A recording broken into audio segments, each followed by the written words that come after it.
Bonsoir, je suis ravie de vous retrouver dans ce nouvel épisode de podcast. Donc je me représente de temps en temps quand même. Donc je suis Émilie et c'est un podcast qui est dédié uniquement à la couture. Donc merci à ceux qui me retrouvent régulièrement. Bienvenue éventuellement aux nouvelles personnes puisqu'il y en a régulièrement qui me découvrent aujourd'hui. Donc aujourd'hui, je vais vous présenter 5 réalisations. Je les ai regroupées dans un podcast plutôt que faire un podcast par réalisation parce que c'est essentiellement des basiques, des choses qui sont assez rapides à faire et voilà, qui se portent de manière basique tous les jours dans la vie quotidienne. Donc ça ne méritait pas, alors entre guillemets, parce que certaines sont des patrons qui sont super, mais ça ne méritait pas vraiment un focus sur un seul mini podcast par réalisation. Donc là, je porte le chemisier Susan que je ne vous présenterai pas aujourd'hui. Je fais un petit teasing pour vous donner envie de regarder mon mini podcast qui lui sera dédié la semaine prochaine. Mais j'adore tellement que du coup, je le porte en ce moment. Donc la première réalisation que je vais vous présenter aujourd'hui, c'est un t-shirt qui est issu du livre Coudre le stretch de Marie Poisson. Donc c'est un super livre qui est accessible aux débutantes et pour commencer à coudre le jersey, tout ce qui est jersey de stretch, il est génial parce qu'en fait il y a plein de conseils, il y a beaucoup de modèles dedans et c'est très bien expliqué. Les patrons sont très bien taillés. Donc moi j'ai choisi de coudre le t-shirt RL. Voilà, donc c'est un t-shirt manche kimono. Donc à chaque fois dans ce livre sur les patrons, il y a différentes possibilités. Donc là, vous voyez, ça peut être en robe, en t-shirt cou roulon. Et puis, il y a différentes encolures possibles. Donc moi, j'ai décidé de faire l'encolure de base, qui est une encolure bateau. Sachant qu'on peut voilà, choisir après les encolures carrées, en V, rondes, échancrées, etc. Au niveau de ces patrons, ce qui est bien, c'est que les marges de couture sont incluses, elles sont de 0,7 cm, donc adaptées en fait pour la surjeteuse. Donc moi j'ai tout réalisé à la surjeteuse. Là c'est un patron où il y a donc le devant, le dos et la bande de colure, donc très rapide à décalquer et à réaliser. Donc moi j'ai décidé de le réaliser dans un jersey marinière, le même que celui que j'avais utilisé pour ma robe Romy, marine et blanc. Et du coup, c'était un tissu que j'avais acheté chez Toto, j'avais dû le payer 10 € et quelques le mètre. Il est bien, c'est un jersey de coton, franchement, il se tient bien quand on le lave, etc. Moi, je le passe à la machine à laver au sèche-linge, hein, tous mes vêtements. Donc voilà. Donc ce que j'ai fait, c'est que je me sers de la technique pour les raccords. Vous voyez, donc je suis fière, hein, je le porterai après pour vous montrer, mais là au niveau des raccords, ils sont nickel sur les côtés. Donc on m'a posé la question, en fait simplement je me sers un point de repère au niveau du patron du bas de l'embouchure. Hop, donc là en fait ce qui est là, et je le pose sur une rayure. Je fais exactement pareil pour le devant et le dos, ce qui fait qu'après quand on rejoint le buste tout simplement, alors après il faut faire attention aussi, hein, on épingle et on fait en sorte que les rayures s'alignent bien, mais du coup ça fait des raccords nickel.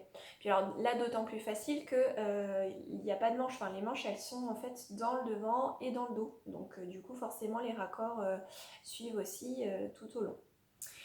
Pour la bande de colure, pareil, là j'ai pas spécialement cherché, mais du coup ça tombe bien, voilà, j'ai une ligne.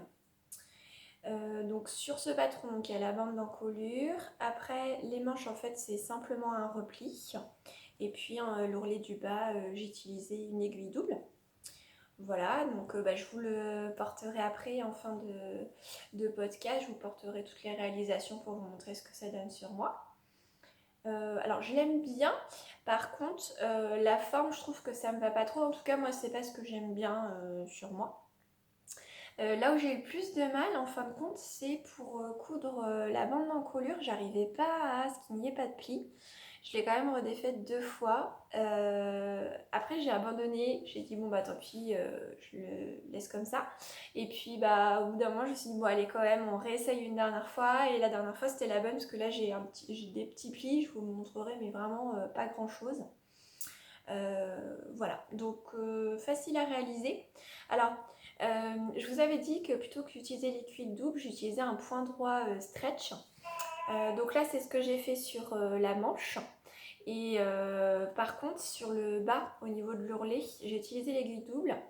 Et en fait, je préfère. Alors pourquoi? Parce que sur les réalisations que j'ai faites où j'ai fait un point droit élastique, en fait en bas l'ourlet est serbiqué une fois que je le passais à la machine. Et là, ça ne le fait pas avec l'aiguille double. Donc je pense que c'est aussi l'intérêt de l'aiguille double. Donc je vais rester dessus. Là, moi, pour les coutures, ça tient bien. Et voilà. Donc voilà, je vous apporte cette petite précision à l'usure sur les techniques que j'utilise. Donc voilà pour ce t-shirt RL. Donc ensuite, j'avais vu, donc c'est l'usine à bulles qui a fait des fonds de robe, qui montrait comment faire un fond de robe. Donc un fond de robe, qu'est-ce que c'est? En fait, c'est une petite robe, un peu comme une nuisette qu'on met sous une robe qui a tendance à être transparente, pour éviter, en fin de compte, de doubler à chaque fois les robes uniquement si elles sont transparentes.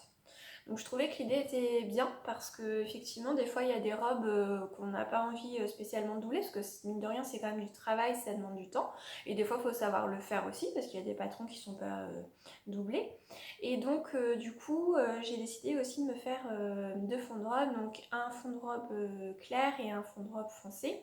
Pour le moment j'ai réalisé que clair.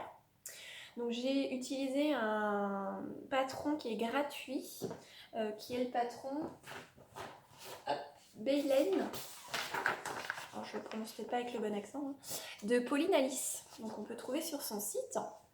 Et donc j'ai fait en fait à la fois la robe et à la fois le top parce que je me suis dit comme ça si je fais quelque chose en broderie anglaise ou autre par exemple, c'est dans mes projets, ça me permettra d'avoir aussi juste le petit top en fait qui permet d'éviter de doubler ou de mettre avec un tissu transparent. Donc voici, hop, moi j'ai utilisé donc ce tissu là. Donc ce tissu c'est une viscose, un crêpe de viscose blanc que j'ai acheté sur les coupons de Saint-Pierre. Je voulais quelque chose de pas trop cher vu que c'est pour mettre en dessous et quand même d'assez léger pour pas que voilà, ça soit chaud lorsque je porterai une réalisation. Alors ce tissu je l'ai payé, que je vous dise, il est excusez-moi, je recherche dans mes petites notes. Voilà, c'est ça. Donc c'était 20 € les 3 mètres. Voilà. Donc, parce qu'à chaque fois, c'est des coupons de 3 mètres. Donc ça fait, oui, à peu près 6,50 € le mètre. Donc ça reste raisonnable. Donc ce patron, il est facile à réaliser dans le sens où il y a peu de pièces, les explications sont claires. En revanche, alors je sais pas si ça vient de mon tissu, puisque comme c'est de la viscose, peut-être qu'il a un peu bougé, c'est un peu détendu. Et quand je l'ai cousu ou quand je l'ai découpé, parce que j'ai vu quelqu'un sur Facebook qui avait réalisé un top Baylen et qui m'a dit que ça allait bien, qu'elle avait juste pris un peu sur les côtés. Alors que moi c'était mais 10 fois trop large réellement quoi, ça a baillé de partout. Et l'encolure pareil, j'ai pas réussi à ce qu'elle soit plaquée, donc elle baille un petit peu. Donc pour un fond de robe, ce n'est pas grave. En revanche, si j'avais vraiment voulu me faire une petite robe ou un débardeur, ça n'aurait pas été.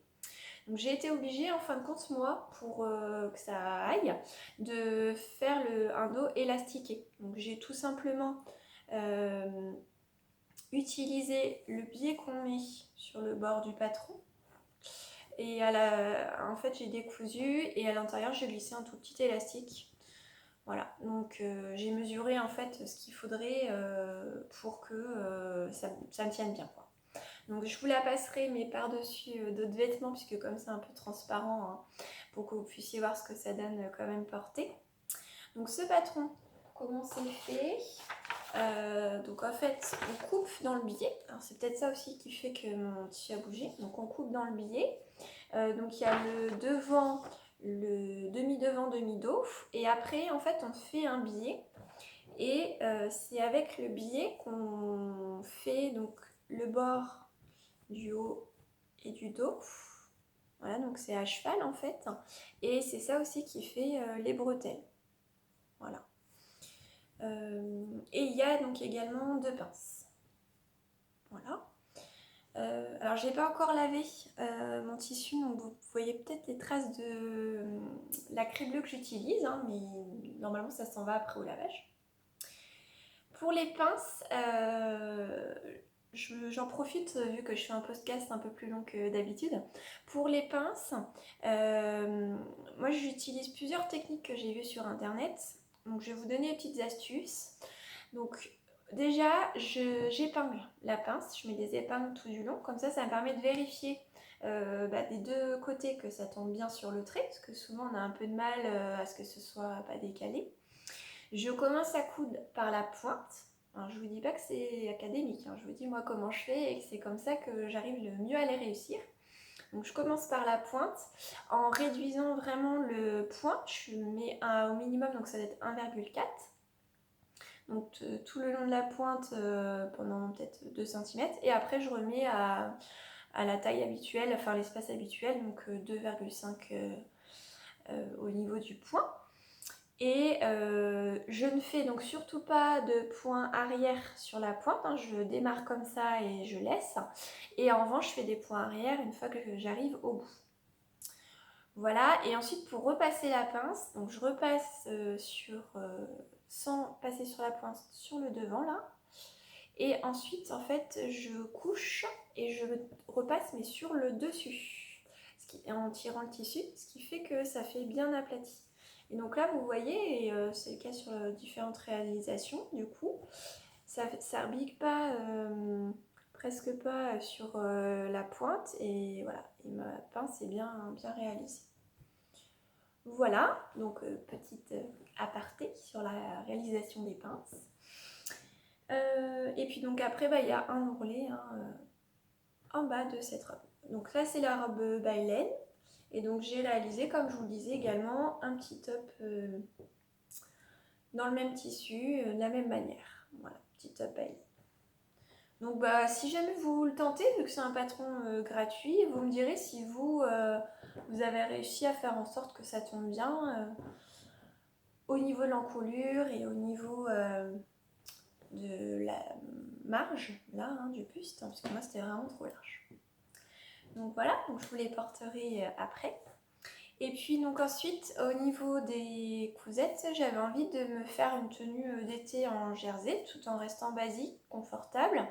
Donc je suis repartie sur mon livre Coudre le stretch de Marie Poisson. Je vous ai pas donné le prix tout à l'heure, il est à 24,95 €. Il vaut vraiment le coup, enfin moi je vous le conseille. Je pense que c'est un des livres qu'il faut avoir dans sa bibliothèque de couture. Et donc j'ai décidé de faire le top Yvonne. Donc c'est un petit débardeur à bretelles. Si on veut, on peut rajouter, elle montre et explique comment rajouter de la dentelle. Moi je ne l'ai pas fait. C'est plus si on veut faire en fin de compte une nuisette, oui, ou un petit caraco quoi. Donc moi j'ai fait la version simple parce qu'on peut faire aussi les bretelles voilà, qui font un peu dos nu, dos croisé. Moi j'ai fait voilà, les bretelles qui tombent droites. Hop, donc il y a 3 positions de bretelles et 4 longueurs possibles. Donc là, au niveau des pièces, en fait, il y a le devant. Oups, je permets pas trop en route. Donc il y a le devant, le dos, la bande de devant et la bande qui sert à faire la bretelle. Enfin les bretelles tout le tour, quoi. Bande de couleur devant et bande dos et bretelle. Donc là c'est pareil, hein, toujours les marges incluses de 0,7 cm. En termes de taille, ah oui, je vous ai pas dit. Donc là, pour coudre le stretch, ça va du 34 au 52. Et pour le top baleine, je fais un petit retour en arrière. On va de la taille 34 à la taille 48. Voilà. Donc là, pour le métrage de tissu, on est sur 80 cm de tissu en dessous du 44 pour les raies. Et pour l'Yvonne, on est sur, pareil, sur le top on a 80 cm. Donc c'est, même pour utiliser les chutes de jersey, du coup c'est intéressant. Et pour Baglen, là on est sur 1,50 m pour la robe et 80 cm aussi pour le haut. Voilà, je corrige mes petits oublis. Donc le top Yvonne, j'ai utilisé jusqu'au bout, j'utilise mon jersey. J'avais vraiment envie d'avoir quelque chose qui me plaise, portable, dans ce jersey marinière, ce que j'aime beaucoup. Donc le voilà. Alors j'ai décidé, donc là pareil, j'ai toujours utilisé la même technique. Donc les raccords, hop, que je vous montre sur le côté. Voilà. On est bon. Alors il y a un tout petit décalage, mais de quelques millimètres. Là on est un peu mieux. Voilà. Et puis pour le biais, donc la bande d'encolure devant et la bande de bretelle encolure dos. Donc j'ai fait le devant comme pour mon RL, pareil, aligné. Et j'avais décidé de faire une petite originalité, j'aime bien, dans l'autre sens en fait, pour le dos et les bretelles. Voilà, comme ça fait quelque chose d'original. Alors là, au niveau de la couture, vous voyez, j'ai vraiment aucun pli. Il taille vraiment bien, bonne longueur et tout. J'ai fait l'ourlet donc à l'aiguille double. Là pareil, en fait tout le long de l'encolure, je sais pas si vous allez voir, j'essaie de me rapprocher mais c'est pas évident. Tant mieux d'ailleurs, le but c'est que ça se voit pas non plus. Donc tout le long de l'encolure, sur les bretelles, là vous le voyez mieux, voilà, à l'aiguille double. Voilà, donc très agréable à porter, taille bien, je vous le passerai aussi. Pour l'aiguille double, parce que je sais que c'est pas évident, moi j'avais suivi le tuto d'Elsa Couture qui montre, voilà, notamment on réduit, j'ai la pression en tête, mais c'est pas ça, la tension. Moi je la mets pas au minimum, mais à 3, donc on réduit réellement, parce que d'habitude c'est plus autour de 5-6 en moyenne. J'allonge pas spécialement le point, mais je réduis à 3 la tension, et du coup je mets, parce que moi j'ai une Brother FS40, là où on fait les canettes on a un porte-bobine supplémentaire, donc je le mets à la place, je prends une canette qui me sert en fait de bobine pour faire le double enfilage avec mon aiguille double. Voilà. Que vous dire, bon, c'est des choses assez basiques, donc pas grand chose à dire, si ce n'est que voilà, je l'adore, j'ai déjà porté, je suis très bien dedans. Donc j'en ferai certainement d'autres, parce que même l'hiver, pour mettre en dessous de choses, c'est toujours bien d'avoir des petits débardeurs basiques. C'est assez rapide à coudre. Le plus long, en fin de compte, c'est vraiment de faire les bandes, de faire bien attention, il faut être quand même assez minutieux pour que ce soit joli. Mais en soi, il n'y a pas de difficulté, quoi. C'est accessible aux débutantes, c'est très bien expliqué.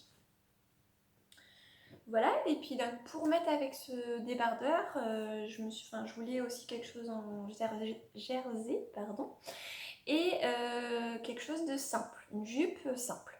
Du coup, j'ai choisi de faire donc dans un jersey que j'avais déjà utilisé aussi, jersey de coton, je crois, que j'avais dû acheter. Alors je sais même plus où je l'ai acheté, désolée pour celui-ci, mais c'est un jersey de coton bleu marine qui est quand même assez épais, mais voilà, j'aime bien, il ne tient pas non plus trop chaud. Donc j'ai réalisé la jupe Silky de Comatia Patterns.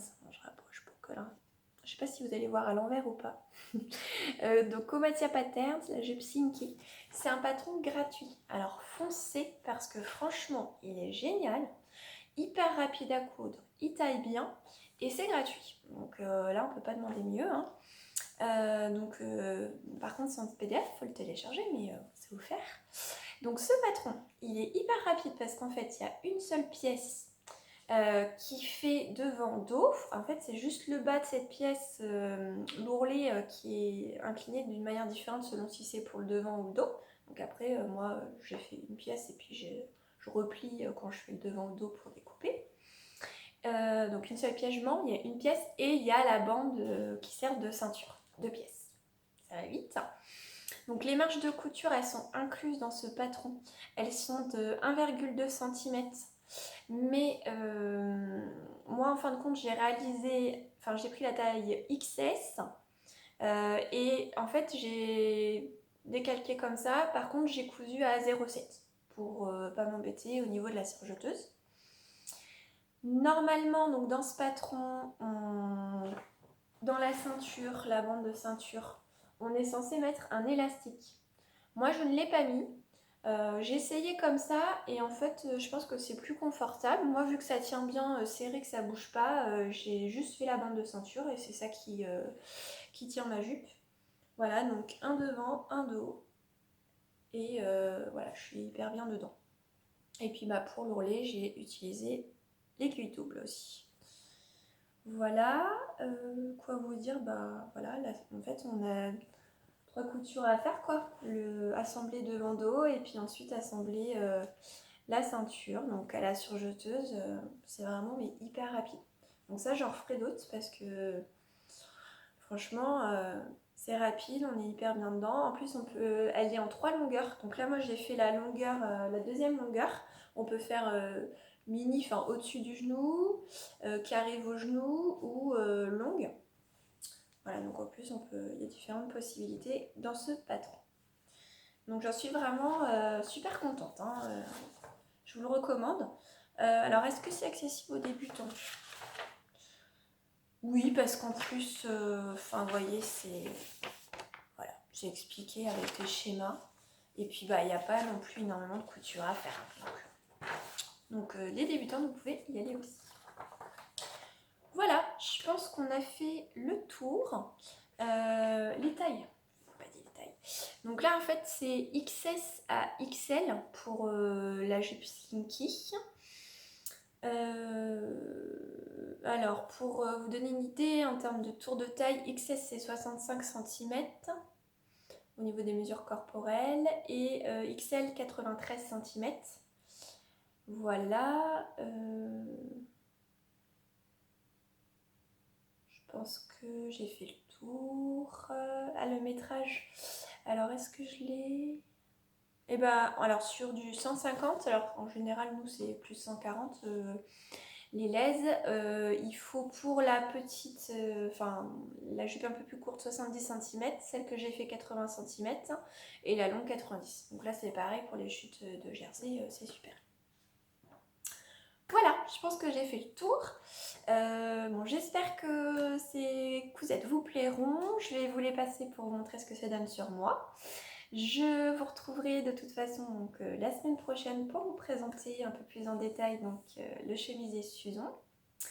Et puis je vous remercie comme d'habitude pour vos pouces en l'air et vos commentaires. Voilà, c'est un réel plaisir, surtout que c'est toujours bienveillant. Et puis je vous souhaite une bonne couture, un bon été, bonnes vacances à celles qui partent ou qui y sont déjà. Bon courage aux autres et à bientôt. Au revoir. Alors pour le t-shirt RL, voilà. Donc la forme en soi, je la trouve sympathique. C'est juste sur moi, voilà, je suis pas fan. Ça correspond pas trop à mon look habituel, on va dire. Voilà, pour l'encolure, vous voyez, il y a quand même des petits plis, mais c'est beaucoup mieux que ce que c'était. Voilà, donc les manches, ils sont en drap blanc. Donc, du coup, ça fait un effet sympa quand même, je trouve. Et raccord. Voilà. Donc, Yvonne. Voilà, donc avec les bretelles. Les raccords toujours. On s'embête à les faire, alors on les montre. Hein. Et puis il n'y a que vous qui pouvez l'apprécier, hein, parce que les gens qui cousent pas, il faut pas attention. Voilà. Donc avec l'effet des lignes ici. Voilà, donc il est ajusté sans être trop serré, donc vraiment parfait au niveau de la taille. Voilà. J'en profite parce que bon, je vous montre le haut.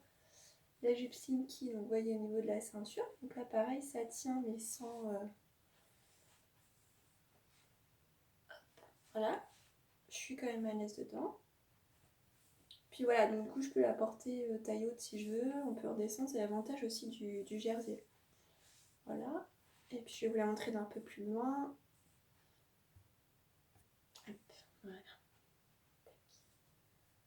Moi je l'ai faite juste au-dessus du genou du coup.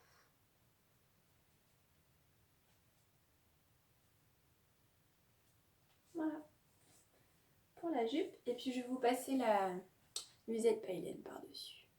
Désolée, je ne l'ai pas repassée, mais vu que c'est pour porter sous quelque chose normalement.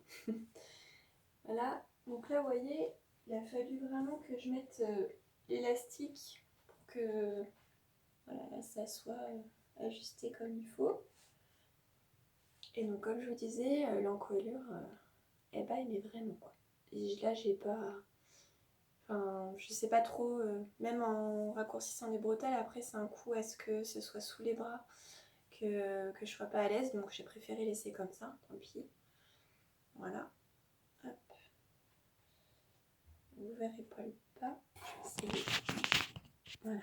Tac. Voilà. Bon là, c'est pas, pas évident parce que comme je suis habillée en dessous, ça tombe pas hyper bien. Mais... Voilà. Voilà, j'espère que ce podcast vous plaira. Je vous dis à bientôt.